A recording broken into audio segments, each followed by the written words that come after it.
And we're back. What's up, everybody? Benja Well Done coming at you live on this beautiful Corona-free day. Today is Friday, August the 21st at 5:28 in the morning. How are you doing? So, another day of Corona. Just trying to get past all this crap. And I'm really excited for it. This last Monday, my wife and I had our anniversary, which was cool. We didn't go anywhere. And it was bittersweet because it's like, yeah, you know. Bluetooth disconnected. Sorry about that.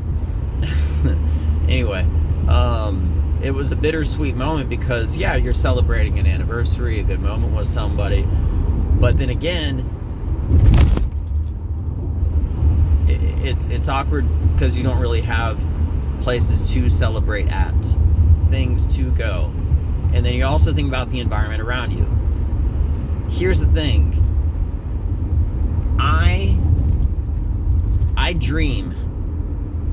In other words, I'm looking forward to, all I'm really dreaming now is of dreaming other things. And that's kind of a complicated thing to say, so I'll break it down. Here's what I'm getting at. Right now, it's like I'm hoping that whenever this thing gets back to normal, that it will be back to the normal that everyone was used to.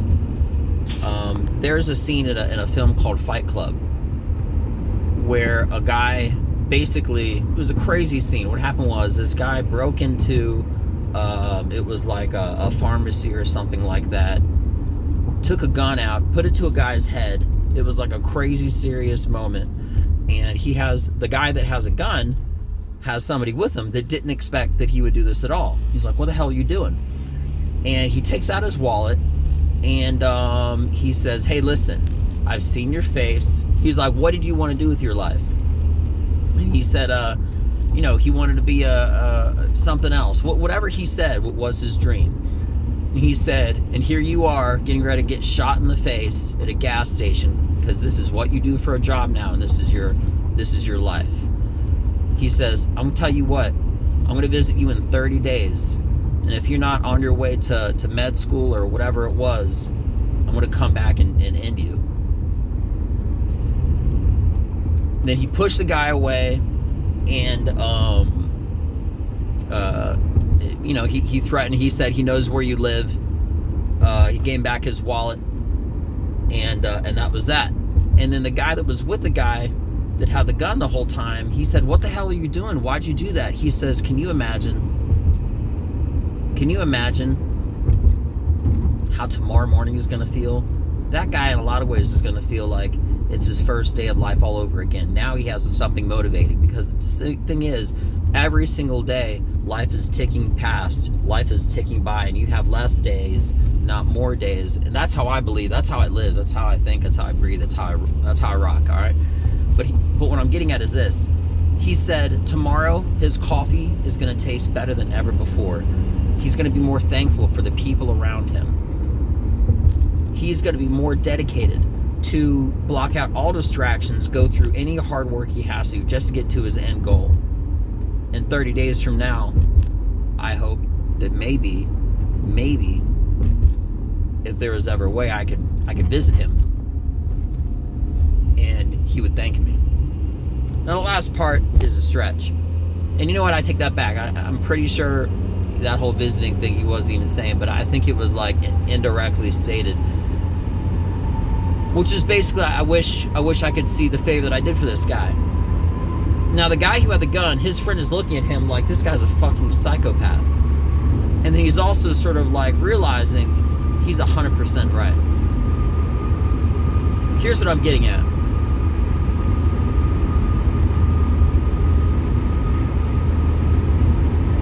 I'm looking forward, I am dreaming that when I start to do comedy again,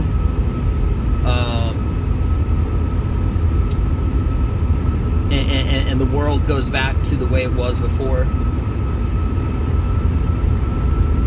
that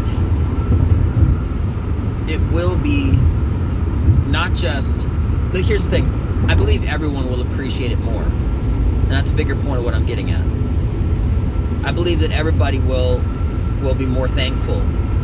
And even if nobody else in the world is, I know I am. Because when I have an anniversary that I don't have a way to celebrate, when I have, you know what I'm looking forward to this entire weekend? My entire weekend, I always dedicate myself to comedy first. I do. It's who I am. Amongst other things, but it's who I am. This whole weekend, as I do almost every weekend, but I'm just highlighting a fact, just making the point. I'm going to be writing comedy for stage time that I'm building off of shows that I haven't even ever had. So what I'm saying is I'm basically building off of material that I haven't even had a chance to work on,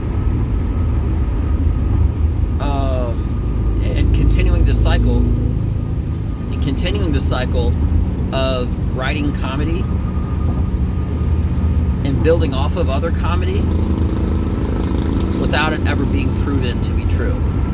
Now, I try to vet my material as much as possible, but the way you ideally write comedy, I mean, not exactly, but it's just like a basic structure of what I'm saying.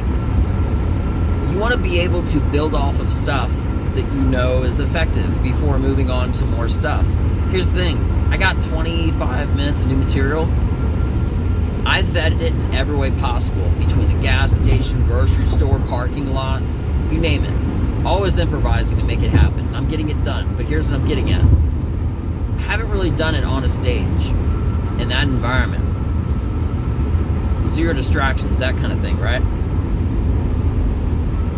Before writing more material built off of that material, you want to make sure it's solid. You know? Because this way is material transitions and stuff like that. I know I'm building off of a solid foundation. But all I can do is it's better than doing nothing, so I'm doing something. I'm looking forward so much to going back the way things were, but honestly, I mean, you look at what's happening in the comedy world. Joe Rogan is moving to Austin. Great. God bless you. Brendan Shaw, Brian Callen. Who knows if that band is going to stick together. It's a great show.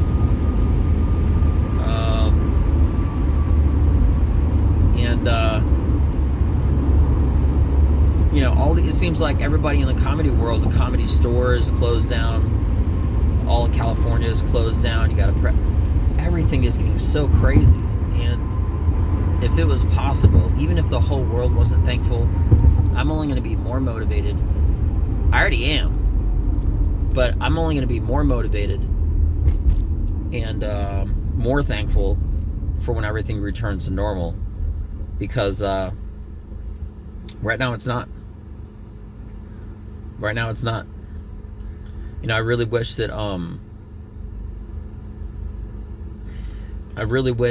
even when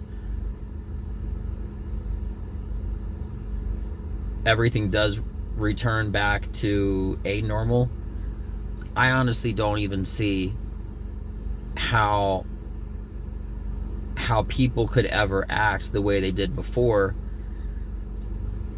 with not just all this crazy tsunami of circumstances between Black Lives Matter, defund the police, Corona, presidential elections, not my president, like all this stuff, okay?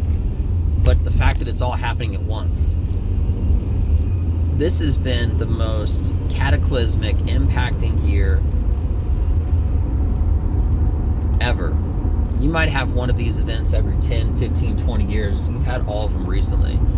And the amount of change this has sparked, not just in the country, but worldwide, in sports and absolutely everything, has been immense. You know, I don't believe there's ever going to be another president of the United States that the whole country is like, that's my guy. That's, you know what? Even if you didn't vote for him, they can be like, I didn't vote for him. I mean, you're talking about two great people. I wanted my greatness. This is a different kind of great. I don't believe there's going to be one guy believe that the country, and I hate saying this, I'm not going to say hate, but it's weird. But I don't believe the country is ever going to have the level of unity that it ever had before, unless, and I hate saying this, but it's true, unless there was an attack against America. And I hate saying that, but let me just bring it back for a second. 9/11 happens. The country is more united than ever before. You got American flags here, you got American flags there, everybody's patriotic, they're being nicer, they're friendlier. And it's a horrible thing. Not the niceness and friendliness, but I'm saying it's a very unthankful, ungrateful thing that when the country doesn't have an enemy, it creates one within itself, is what I'm getting at.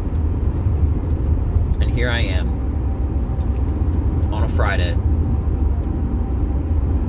talking with whoever in the world right now,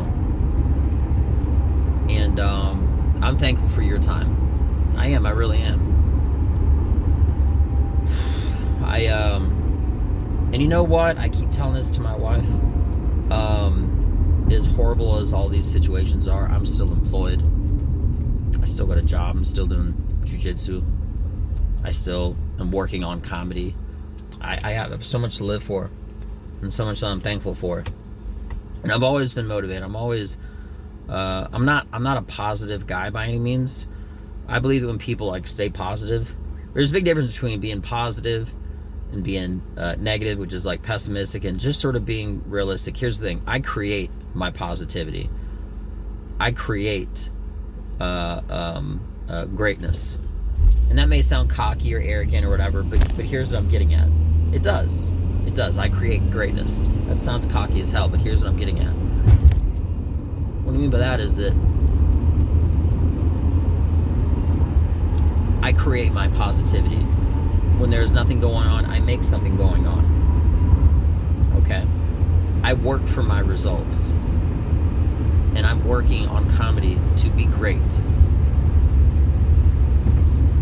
And when I put in all my hard work, it's not necessarily that I'm not thankful when people are laughing at my material or if I get recognition doing something. It's expected. It's expected that people say those things because of how hard I know that I put work into it. So instead of getting an ego and being like, oh, yeah, that's right, I'm awesome, I'm this, I'm that, I don't. I say thanks back, or I observe it, and I'm appreciative, and I just move on. Compliments do nothing for me. But I do observe them, and I appreciate them. I do. But you gotta create great. In order to be great, you gotta create great. If you put in that hard work, you shouldn't be surprised when you get compliments, because compliments nowadays, I hate to say it, well, again, there's the hate. It's not about hate. The truth is, a lot of people give compliments just to be nice. But when it's genuine and it's unplanned, or if it's deserved, it's expected, because you know how hard you're working. And it is, if anything, it's recognition. It's recognition to the hard work that you're doing in your job, your task, your passion, whatever it might be. And when it's something like my comedy or jiu-jitsu, I observe it, it's appreciative, but I move on, because I don't like to, I feel like when people get compliments, they really just stick to that moment, and they feel like they're done. It's a weird thing. When you get a compliment, you feel like you should stop trying because you've reached something. It is, it's weird. Someone's like, wow, you look great. Somebody might say, hey, thanks, if they lost weight or something like that. They might just think like, all right, I'm getting a lot of compliments, so I'll just maintain this weight. Maybe you need to lose more. Maybe you're saying you're looking great because of how much you lost. Maybe you're not all the way there. It could be any circumstance, fill in the blank, but I'm just saying. So yeah, I'm real looking forward to getting back to whatever the new normal is. That's what I should call it, the new normal. But then again, that new normal, it's going to be a first, because as of now, it's still ongoing, and there is no sight as far as when this thing will go back to normal. And not just with the corona, with every other thing. So, anyway, this is your humble guest. This is your humble host, Benja Well Done. I'm pulling up to the building to do that work. That's the reason I got my gi on, of course. Hope everybody has a beautiful day today. Stay thankful. Create results. Create greatness. Do that damn thing. And y'all take care of yourself. I'm Benja Well Done. Check me out. Peace.